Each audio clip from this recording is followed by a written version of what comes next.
My name is Phil, and I'm from New Jersey originally, and we love to do chemistry. In specific, we have an agnostic approach to organic chemistry, where it takes us in sort of any direction that we get into, based upon the premise that we'd like to make things really simple. So organic synthesis is normally rather complicated. When I did my PhD, we were often accustomed to doing very long sequences of steps in order to make very complicated natural products. And so over the past 15 years or so, our laboratory has been interested in making that really complicated process as simple as it can possibly be. Now, today, they asked me to opine on how synthetic organic electrochemistry might become mainstream. And in thinking about how to do this, I thought there is a great analogy to be made with the sort of uptake of electric vehicles. So we heard a lot of beautiful talks this morning. It's a real honor, actually, to be addressing many of the Illuminati of electrochemistry today. I'm certainly naive and a blatant newcomer to the area. But when I saw these cars going around, these little jelly bean mobiles, I thought, this is never going to really pick up. And it really took something more than just sort of environmental friendliness or the love of trees for it to really take up in public. And I think, of course, Tesla's done a great job of making electrochemistry something that anyone you talk to wants to get one of these cars one day. And I think the analogy is particularly appropriate for synthetic organic chemistry because most synthetic organic chemists at heart are Luddites. And so they resist and they're very conservative towards new types of approaches to organic chemistry. And so you can tell people and wax poetic all day about the environmental benefits of electrochemistry, but they are never going to listen until you can show them how it might be sexy for their field. Now, electrochemistry is obviously, everyone knows, synonymous with sustainability. And to be quite honest, what brings most synthetic organic chemists into this arena is not a sense of adoration of trees, but rather a sense of desperation. And so that's where we were about 6 years ago. We were trying to make the interesting natural product shown here that was isolated from a strange marine mangrove. And in order to get this dimerization event to occur, the only thing that worked in our hands was electrochemistry. Despite incessant prodding on my part to the students, they resisted for a very long time, trying every chemical oxidant you can imagine to liberate H2 and bring these two carbazole entities together. And at the end of the day, the only thing that worked in our hands was electrochemistry. And that really got us thinking. The incredible ability to tune the driving force and the rate of reactions just by changing a knob on a potentiostat, we thought, why is this not more used? And of course, we were completely naive because just scanning of the literature, we realized that the largest industrial processes on the planet are actually done electrochemically, but not to the audience that we cater to. So of course, we saw some of these in Tom's beautiful lecture, but many of these chemicals we take for granted, and they're made quietly, usually within the storm of the patent literature. Some of these compounds are actually ones you use all the time. They form the basis of some of the materials you're sitting on now. And in fact, the one at the bottom is actually a fragrance that probably all of you were exposed to if you took a shower in the distant past, and that is lismural. This is a compound that is made in a factory I visited with Kevin and Song earlier this year in Mainz, Germany, where they make lismural in this huge room through anodic oxidation of a toluene derivative. It's rather remarkable, and most people don't realize that synthetic organic electrochemistry is actually innately scalable. So you don't have a lot of problem convincing process chemists that this should be something they should think about. So why is it then that electrochemistry, at least as of a few years ago, you couldn't go to a company like Pfizer or Novartis or Bristol Myers and see them actually doing anything electrochemical? So this is a story which began in our lab, of course, from a total synthesis standpoint, but ended up morphing into a collaboration at the nexus of engineering and synthesis. So before that, let me just give you a brief overview from a chemist standpoint of where things are. But of course, this is sophomoric for the folks in the audience who are experts in this field. We viewed it as a rather bifurcated area where you have people in the sessions we saw this morning, on the analytical side, in the battery space, and you've got folks in large industry making things like aluminum, chlorine, and lismural, and adiponitrile. And if you take a census of the largest body of practicing organic chemists on the planet, they're actually not in these two categories. They actually fit right in the middle. These are the people who have virtually been ignored over the past 100 years or so when it comes to the potential power of electrochemistry for their areas. They are medicinal chemists. They work on agrochemicals. They work on making small perfumes. They work on making materials for liquid crystal displays. And they often are not exposed to the benefits, and they don't really see why they should consider using electrochemistry at all. It's not a panacea, to be sure, but there are certainly some applications which can be provocative for them. Why should you consider electrochemistry if you're an organic chemist? Well, every time you make a bond, you're usually doing some sort of redox step. And there's some advantages to being able to control the driving force just by tuning the potential of your reaction. And so if you look at all the, organic chemists love redox chemistry. There's been a sort of reemergence of photoelectron transfer catalysis, and electrochemistry is just as old as photoinduced electron transfer. So you might wonder, why is it then that the uptake has been so slow? Why is it that these electrochemical reactions have mainly been boutique reactions that haven't found their way into the mainstream, despite the fact of the ability to control things like potential and also the ability to access high levels of oxidation and high levels of reduction without using harsh chemical reagents? There are some obvious benefits that can be had. And I think it comes down to three things. They wanted me to pontificate on the area, and in general, these are the three things that we believe are hindering the uptake of this in the mainstream world. Really, the first one boils down to education or perception. This perception among all or most practicing organic chemists around the world that the reactivity you have there is alien, and it's ET. It is ET, but it's not this one. It's just electron transfer. And so if you understand how cathodes reduce and anodes oxidize, and you read some of Kevin's brilliant papers, he'll talk in a moment, you can understand how arrows can be pushed to give you the proper reactivity you want. So it's really not alien reactivity at all. There's only a couple of special things you need to learn, such as what electrode to use and maybe what electrolytes work best. But the learning curve it's not so large to get up to speed to be doing electrochemistry. When we started 6 years ago, the biggest thing we realized that was a large drawback to actually anyone getting into this area was the lack of non-standardized or the existence of any standardized equipment. So this was the sort of state of the art when we were doing electrochemistry years ago. You need to take up half of the real estate in a typical chemical hood and infuse it with things like a computer, a random potentiostat bought online from 20 different vendors. You have to buy electrodes, usually from nefarious sources that you find on eBay, teach your students to use a soldering iron, glass blowing equipment, and after get a PhD in arts and crafts, they finally are able to do these types of reactions. So we sort of waxed poetic about this in an essay we published last year on this topic, trying to call engineers. But in the background, we had something up our sleeves because a large company that works on making equipment for organic chemists came to us. And if you know our lab and what we do, we never turned down a collaboration. And this company, all they did was make stirring plates and rotovaps. And they said, we'd like to collaborate with you. And I had no idea what we would work on, but realized in an instant that maybe they should take a look at this. So I brought the president of this company out to take a look at what's going on, and he couldn't believe the Rube Goldberg-like apparatus sitting in this hood and thought, people are doing this in 2014? And yes, they were, if they were desperate enough to do electrochemistry. So we teamed forces. He opened up a site. The company is ICA. They opened up a site across the street from our laboratory, bought about a dozen engineers to work there, and between our lab and their lab, after about 30,000 hours, this thing was born.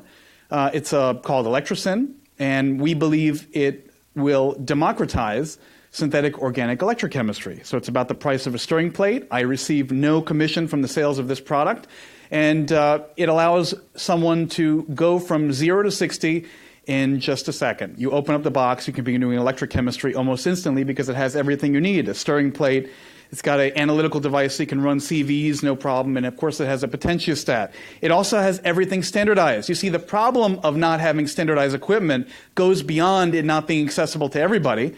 It's something far more difficult than that. If you invent a reaction in, let's say, La Jolla, How are you going to get someone in DC to be able to reproduce it precisely? Well, the answer is it's very difficult because they have to get exactly the same equipment, buy exactly the same electrodes, have exactly the same setup so they have the same current density. Whereas now, everyone can just buy the same instrument and you can reproduce whatever reaction you invent, you can reproduce it anywhere.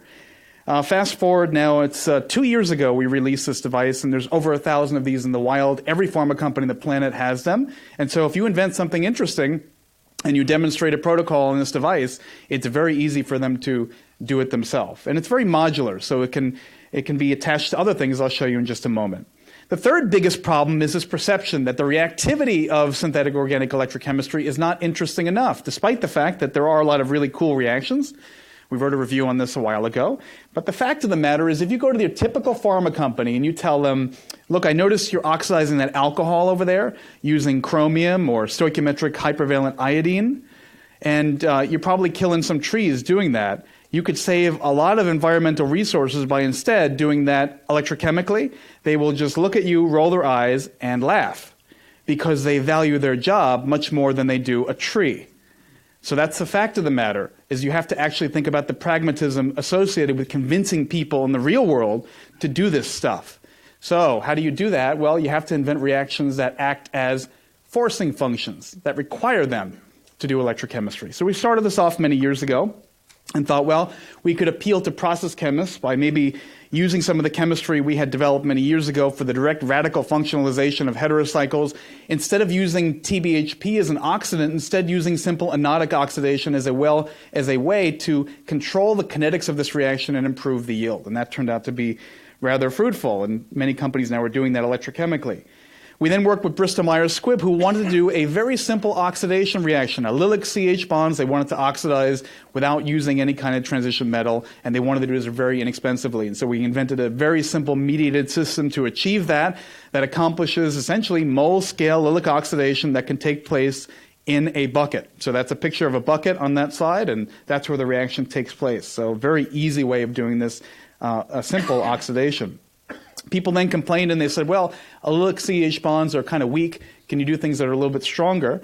And so we invented a way of using a different type of mediator, quinupridine, wherein the electrochemistry would oxidize quinupridine to a more reactive form that could then have a voracious appetite for unreactive CH bonds that would normally be only reactive with things like TFDO or high-valent iron oxo complexes. And this turns out to be a pretty practical and very, very cheap way to do metabolic prediction as well as preparing compounds that are oxidized in unreactive spots of a molecule.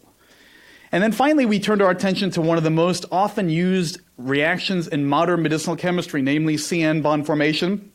And so we turned to the venerable Buchwald-Hartwig reaction and wondered, could you electrify that? I'll tell you a little bit more about this reaction in just a moment. I do want to point out the main contributor to almost everything going on in our laboratory electrochemically, Yu Kawamata, who is now on the job market, an incredibly talented scientist in our laboratory.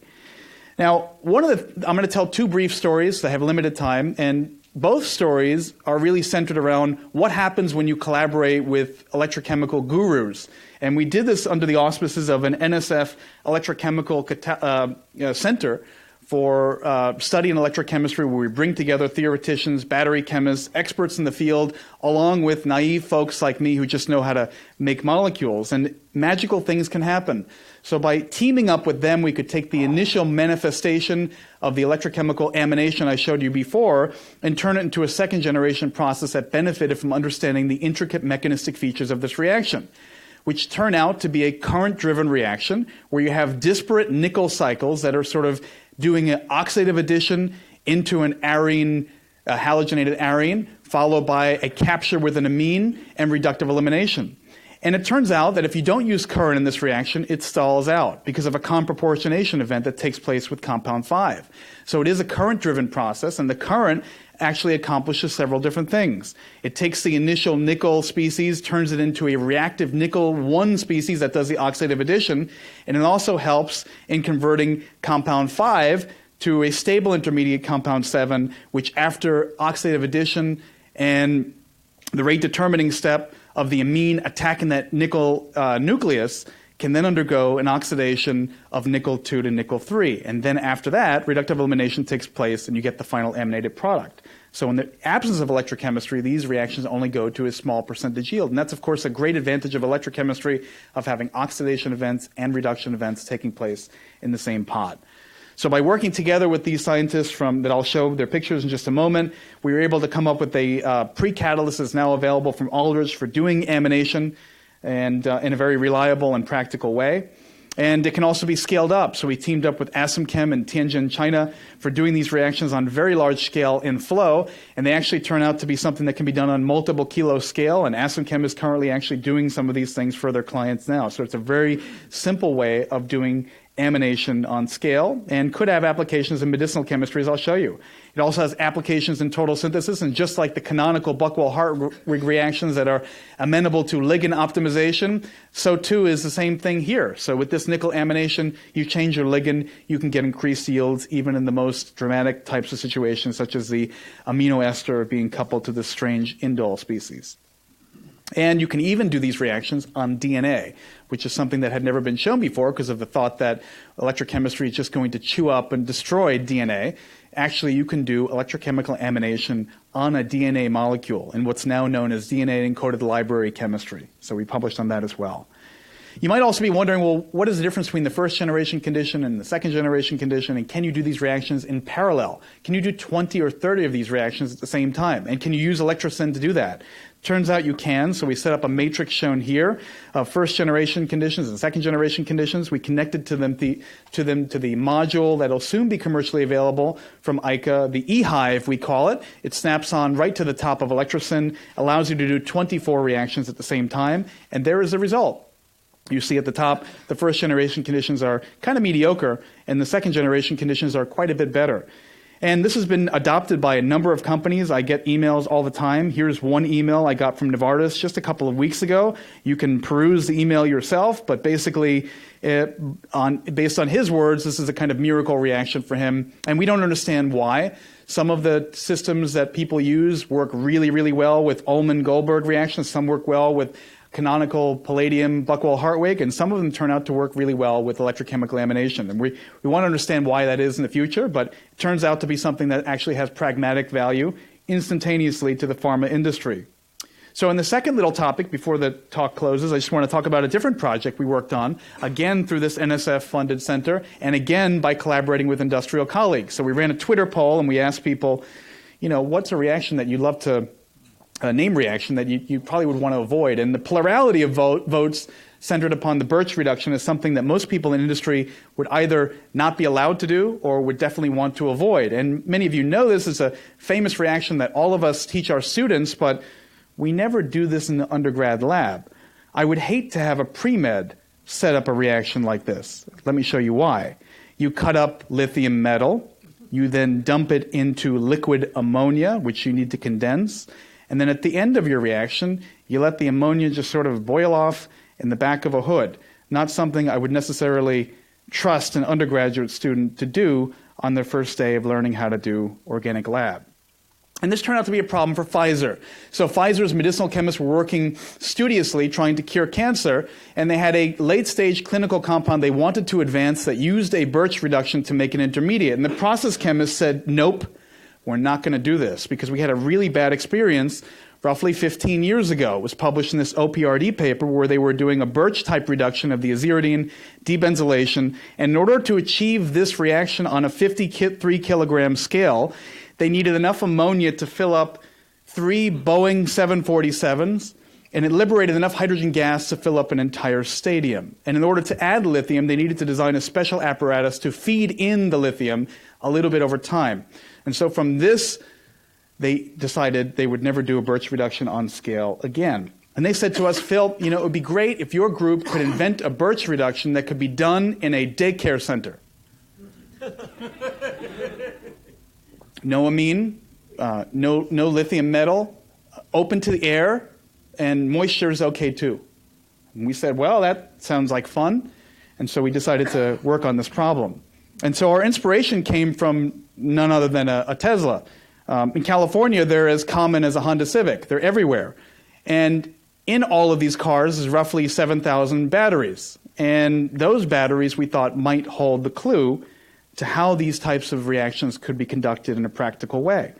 Most electrochemical reactions are either oxidative or very weakly reductive, but there are very few electrochemical reactions out there that are strongly reductive that are used ever in the modern organic chemist world.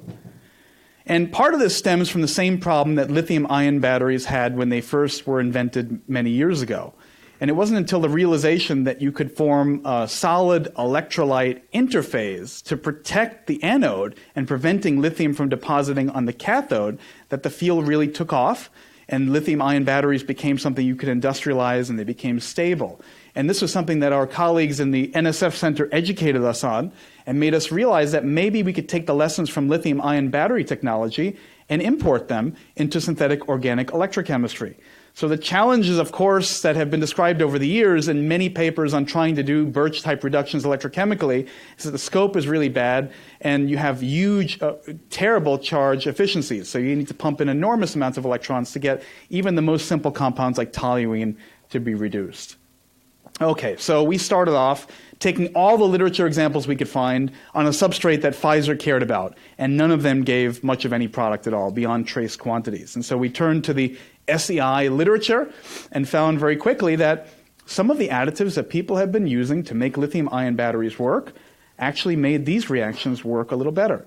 And the one we centered on as giving the highest yield at the outset was TPPA, a non-cancerous derivative of HMPA. And now we could finally see synthetically useful amounts of product along, unfortunately, with a almost equal molar amount of some annoying byproducts. So we had to do some optimization and found that the proton source was actually really important. So dimethylurea turned out to be key.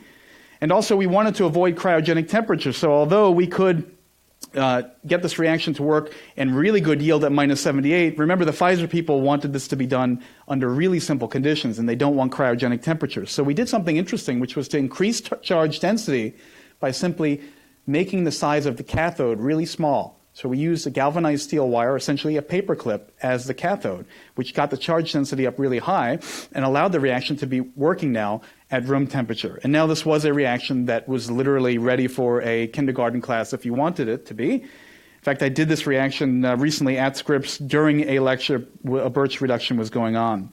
Now you might be wondering, are we just generating lithium zero and really doing a Birch reduction? It turns out we're not. So we did control studies. You can run the electrolysis, stop it, add the substrate, and you see no product at all. In fact, you can even add an aldehyde, and the aldehyde doesn't get reduced to the alcohol. So whatever's going on is probably happening as a result, and we did a lot of mechanistic studies, a lot of DFT, is probably happening as a result of current, and it's probably happening at the surface directly. Now you might be wondering, are we actually making an SEI layer at all?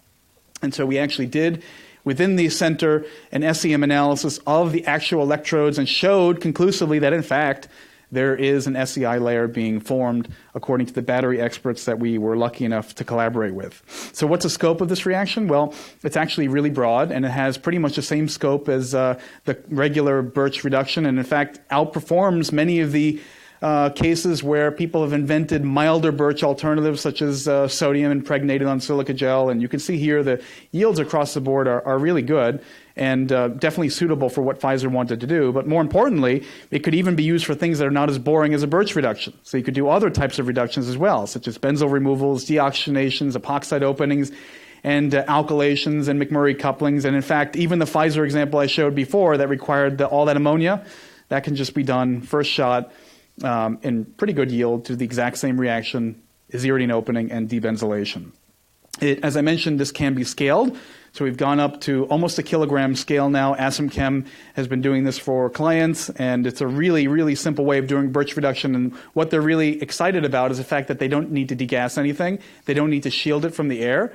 So, I mean, this is pretty, like the Birch reduction, you would expect to be a really difficult reaction to be exposed to things like water and air, but this can be done using electrochemistry. So the key people behind this are shown in the slide. Really shout out to Byron Peters, the amazing postdoc who discovered this reaction initially, and along with his team at Scripps. But I also want to call out all the brilliant collaborators, especially Shelley, who's with us today, from the University of Utah. We'll be talking tomorrow. We had collaborators all over the country that were helping us to understand this reaction. And then, of course, we had our Pfizer colleagues that actually needed this reaction for their goal, which was to make an anti-cancer agent. So without this type of collaboration, this work would simply have been impossible because we are uneducated, naive, we simply didn't know the area, and by working with these folks, we could really have a solid fundamental understanding that drove us forward. So I'm coming to the end of the talk. Just wanted to mention that, you can do strongly reducing things, but guess what? You can do strongly oxidizing things too.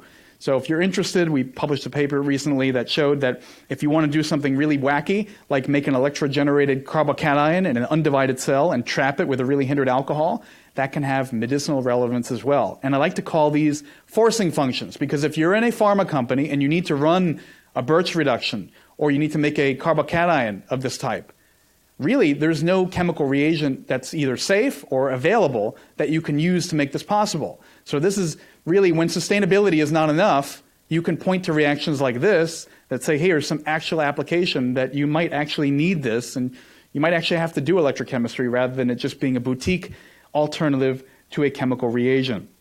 So here are some parting thoughts. A couple of weeks ago, there was a story published in CNE News, cover story, on how pharma is starting to ramp up on electrochemistry. As I mentioned, there's over 1,000 of these devices, and the lion's share of them are actually residing in pharma companies. So I think that it's starting to be something interesting that people are looking at in a variety of different contexts. What are the 3 E's of electrochemistry to get it to be used? I think one is education. The community can do that. We're publishing a review in Accounts very soon that kind of gives a graphical guide, a kind of scout's manual to how to do electrochemistry if you've never done it before, and think about it. So the community can do that. Of course, equipment is a problem. We think we've addressed that. And then enablement. And what I mean by this is sort of electrochemical reactions that enable you to do something that you could not do easily otherwise. And those are the things that I think will bring electrochemistry into the mainstream. Now, I wanted to take my time, before I say, the key to that, of course, is all of this requires collaboration. I mean, the masters like you, the amazing talks I saw this morning, really trying to digest it and understand it and see how it could be useful in synthesis.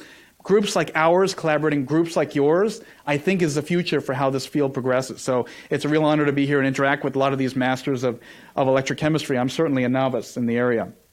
Let me use my time to introduce our 2 speakers that follow me. Song Lin, who is next, is at Cornell. He was originally from Tianjin, China. He did his graduate studies at Harvard with Eric Jacobson, and then he did his postdoc at Berkeley with Chris Cheng. And he's been at Cornell since 2016, really done quite remarkable sciences you'll hear about in just a minute. And then Kevin Muller, who's probably the godfather of synthetic organic electrochemistry, born in Pennsylvania. He did his graduate studies with Barry Trost, and he did his postdoc with Dan Little, and he's mentored dozens and dozens of PhD students, educated over 5,000 undergrads, I think, at this point, published about 200 papers, and has been an early advocate over the past 30 years trying to tap on everybody's shoulder. Why are you not doing electrochemistry? And only now people are sort of waking up and listening and then realizing the brilliance and wisdom he had to share to everybody. So the most important slide of the talk is to thank the folks who made this work possible. I gave 2 tiny stories. On this slide, though, I do want to point out that of the funders you see here from the private sector, 90% of them have an electrochemical component, and it didn't always start that way. So many of these companies approached us with a regular problem, and it turned out electrochemistry solved the problem. And a couple of these companies actually did approach us and say, hey, we want to work on electrochemistry. So it is something that is not, I think, just a sort of boutique area. There is a use case to be had, but of course we have to be careful in communicating. It's not a panacea, and it's not something that we have an agenda to try to get people to do electrochemistry. We really don't care. We're just chasing sort of ideal syntheses, and when it can be useful is when we think it should be employed. So with that, I'll be happy to take any questions you might have. And since I'm the moderator, and I really want the time to go to Song and Kevin, let's try to keep it to just a couple. I do have a question. So on one of your slides, you showed same bond formation. You use a valine. I saw 88% EE. Did I read it right? That's correct, yes. So I assume you started with something more than 88% EE. That's correct. So during that process, actually in that paper, we have a whole table of amino esters that are employed, and you see anywhere from 5 to 10% EE erosion, because after all, you are using DBU as a base. Amino esters are historically really difficult to do Ullmann or Buchwald couplings on because you use a base, and therefore you're going to see some diminution of EE during this process. But luckily, it was during the synthesis upgraded by the fact that we were coupling another chiral segment, so at the end we could still end up with an anti-pure materials. But you did see a little bit of degradation. You're right. So it's base catalyzed. Correct. All right, thanks. Yep. And maybe one other question, or if not, we can go straight to the. Oh, yeah. Right on that side. So the old SLAM was product isolation, getting it out of the solvent and all the salt. But is that really any more difficult than product isolation in a standard organic synthesis? Not in our hands. I mean, and Song can talk about this. Kevin will talk about it. We're not using large excess of electrolyte. For the case of the amination, it's just an equivalent of a lithium bromide. For the case of the Birch reduction, it's just a couple of equivalents of lithium bromide in that case as well. And it's really no different, in terms of ease. It's really no different. And I should also mention, the students will come to the lab, and initially they'll be like, I don't want to do anything to do with electrochemistry. Then they'll see somebody doing it, and they'll be like, all right, I'll try it. And then once they start doing it, they're like, wow, this is fun. And it's not difficult, and it's not onerous. So there's no other sort of extra sort of things you have to do on workup that are any different from a regular conventional organic reaction. It's a great question. Yeah. All right, so let's go to the main event of this session, which is Song and Kevin. So Song, the floor is all yours.